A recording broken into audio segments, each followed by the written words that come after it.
Let's talk about why VPO will solve all your problems. If you don't know what VPO is, that's the strategy that I've been using to scale clothing brands. Strategy that I helped use to scale my brand from $10,000 to $100,000. A single drop, not in a year, in a single drop, which was just over a month. It's how I helped Vintage Connect scale, and it's how I'll help your brand scale if we end up working one-on-one. So let's get into what VPO is, exactly how it can help, and why, after going through countless different strategies and tying hours and hours and hours worth of stuff, this is the best one on the entire market. Plus, I'm going to give it to you completely for free right here so you can implement it into your business. However, if you wanted to implement it at a very, very high level, then obviously book a one-on-one call below. What is VPO? It stands for volume plus optimization. It takes the two key things in clothing brands, the two biggest mistakes I see people make, and puts them together. So volume, what is volume? It's just the amount of something that you're doing or the amount of something that you have. So in clothing brands, marketing, fulfillment, and product is usually done mid-tier, subpar, simply just because of a lack of volume. The reason why you don't get any views is because you're not posting very many videos. The reason why you don't get good ad results is because you don't try very many creatives. The reason why you don't have an understanding and a network of influencers is because you don't reach out to enough. The reason why, and I can just keep going all day, the reason why you don't have a good manufacturer is because you don't reach out to any manufacturers, you don't speak to manufacturers, you don't try and find manufacturers at a high level. You maybe did it for an hour one time. True, right? It's true. Think about it like, let's take the product. The reason why you don't have any cool, dynamic, interesting, and viral products is because you've actually only ever dropped like 3 products in your entire life, and you've designed probably like 10, and you don't want to spend money on a designer because you've got a scarcity mindset. A lack of volume leads to a lot of problems. Then we got optimization. The reason why sometimes people don't succeed is because they take this volume and they take it at face value. Or if I just do loads of something, then it's going to work. It's like, no, if you post 1,000 videos of a black screen, you're probably not going to get that many views.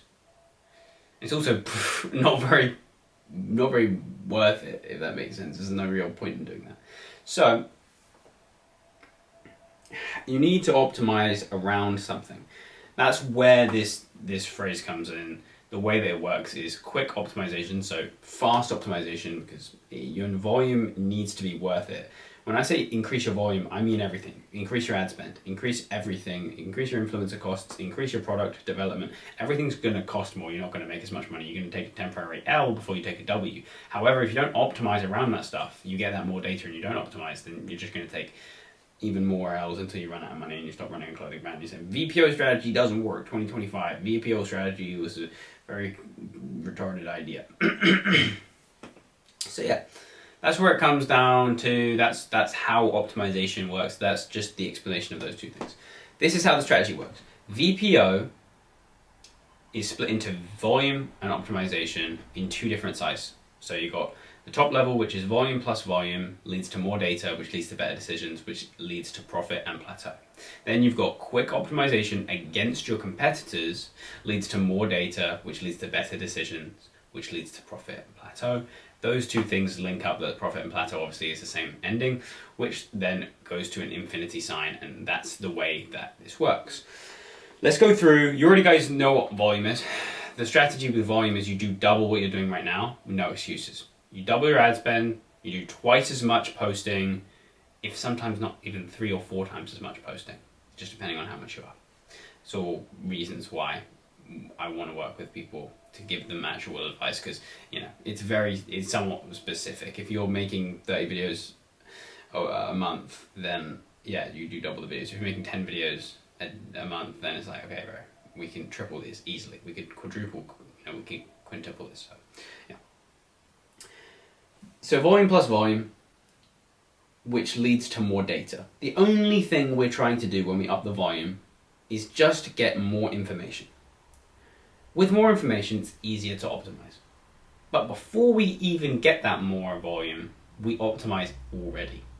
And what do we optimize against? Our number 1 competitors. We go and look at the big boys. Go and look at who's doing exactly what we want to do, and who's currently halfway there, and who's currently a quarter of the way there, and who's currently at our stage but doing it a bit better, and who's making more money than us than posting less. We look at those people and we optimize around their systems. We take actually good notes and we actually work together to find out, okay, and by the way, this is just like, if you had an internal team, this is what you'd be telling them. Like, this is not what we do. But if you had this internal team and you were working with them, and even just with yourself, you're figuring out, okay, how do I optimize against my competitors, and how do I do what they're doing whilst remaining my brand and whilst remaining authentic to what I want to do. So at this point, you've got optimization on the initial stuff you're doing, plus your volume dramatically increases. Now this is just going to give you a data overload. And if you don't know how to handle this data, then it's going to be quite a big problem, because you're just going to be spending more and you're going to be optimizing, but you don't know what you're optimizing, and you don't know if you should add more volume, and you don't know how to make more profit or anything like that.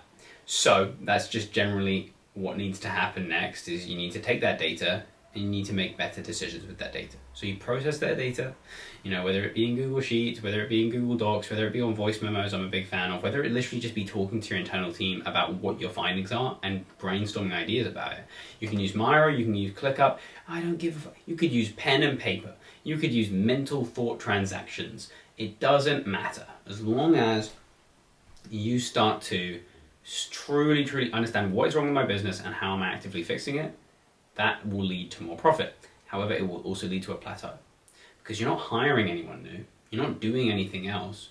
You're just putting in more time/effort.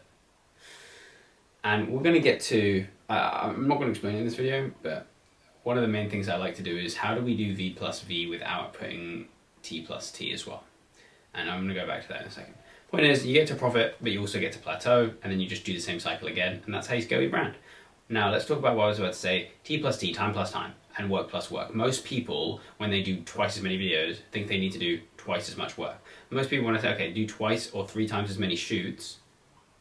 That means they need to shoot for twice as much time. And most people who are making in between 10 and 15K a month are doing 20 hours of active work a week on their business. So it could actually be fine. But down the end of the cycle, when we've done this 4 or 5 times, we're making 100K a month. The question now becomes, fuck, like I'm already working as much as I can. How do I take operational drag, and how do I take and give myself asymmetric leverage? Thank you, Charlie Moore, for that beautiful word choice. But how do you give yourself asymmetric leverage in the business sense after you've done this cycle multiple times without just doing, oh yeah, I'll go from 80 hours a week worth of work to 160. The way you do that is outsourcing, hiring is one thing, and then also optimization can then slim down your volume a little bit. So doing less sometimes will actually get you more results. And then what I like to do as well is look at, I call it volume squared. Mathematically, that makes no sense, but it's basically the idea that you don't have to do as much stuff.